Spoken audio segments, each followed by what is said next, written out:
I'll ask for the fourth time. Is beheading an alien culture, Mr. Benn? There's probably a surgeon from Sudan, as you and I speak, who is operating on someone in a hospital. I'm not talking about a surgeon from Sudan, sir. I'm asking whether beheading, for the sixth time, Mr. Benn, is beheading an alien culture.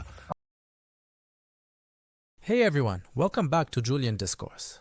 We've all dealt with someone who simply refuses to answer a direct question because they are terrified of the truth. You ask something incredibly basic, and instead of just saying yes or no, they launch into a rehearsed, moralizing lecture. But when that person is a top government official, it goes from being annoying to being downright dangerous. In this clip, LBC host Nick Ferrari has to ask Labour Cabinet Minister Hilary Benn 6 different times a very simple question. Is beheading an alien culture to the West? Instead of stating the obvious, watch this out-of-touch progressive completely panic. He dodges, deflects, and literally tries to change the subject just to avoid offending anyone. Hit subscribe and let's watch the modern political establishment expose its own cowardice in real time. Former colleague Baroness Hoey, who is an independent, she's writing in one of the newspapers, the Daily Mail, today, and she reminds us of this question put to you by Northern Ireland MP Jim Allister earlier this week. What will be done to stop the importation of an alien culture that thinks it's appropriate to try and behead someone within the United Kingdom? So say. Well, I would say I'm sorry that the honourable gentleman used the word alien culture, because what exactly is he referring to? Well, look, we need to let the criminal justice process... No, I've just said I've moved you globally. Mr. Benn, yes. I have moved you away from that. I've specifically said that. We're not talking about the United Kingdom. Globally, is beheading an alien culture? Well, seeking to behead an individual is absolutely abhorrent. And is it an alien culture? I think from all countries would condemn it. The point I was trying to make... So it is an alien culture, Mr. Benn? Hang on. The point I was making in the House of Commons, and the reason I picked up on the point, the wording alien culture, is that what is that saying about, say, people who come from a particular country in another part of the world? Because perhaps we'd like to contrast one individual who appears to have come from Sudan, originally engaged in this terrible... Well, I've tried not to speak about that because I want to talk more globally, sir. Is it, I'll ask for the fourth time, is beheading an alien culture, Mr. Benn? It is abhorrent, and of course it is. It's a terrible thing to do. So it is an alien culture, Mr. Benn. At the same time, Nick, there are people from countries, there's probably a surgeon from Sudan, as you and I speak, who is operating on someone in a hospital. I'm not talking about a surgeon from Sudan, sir. I'm asking whether beheading, for the sixth time, Mr. Benn, is beheading an alien culture. I have answered your question. It is or it is not? It is alien to all right-thinking people. But the point I'm making, you cannot label everyone who comes from a particular country as representing something no one's seeking to do that. Well, I'm not seeking to...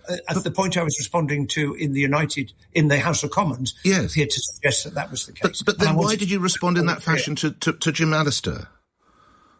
Because I took what he was saying to talking about more generally people from an alien culture. The act, of course, is abhorrent and alien to all fair-minded people, all reasonable thinking people. I've made that very, very clear indeed.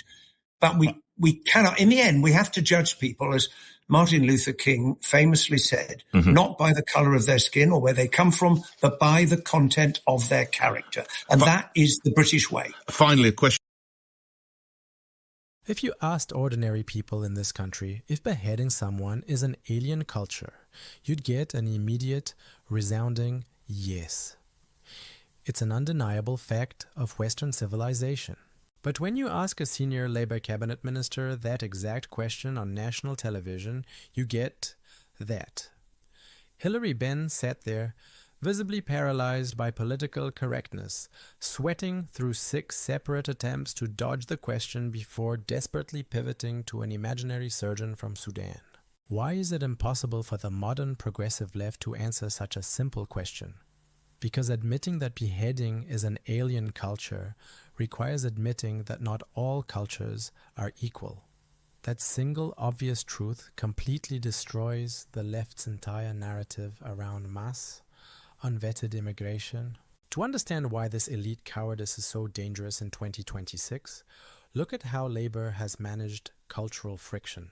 When Keir Starmer took power in July 2024, he promised sensible government. Instead, during the intense civil unrest in the summer of 2024, the establishment aggressively deployed two-tier policing.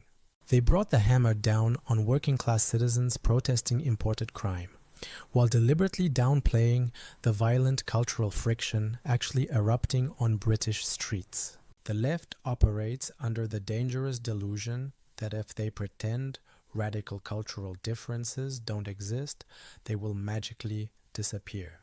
But when you import millions from regions with fundamentally incompatible medieval views on human rights and refuse to demand assimilation, you get fragmented, dangerous communities. A nation cannot survive if its leaders are so terrified of being called intolerant that they refuse to condemn barbaric behavior.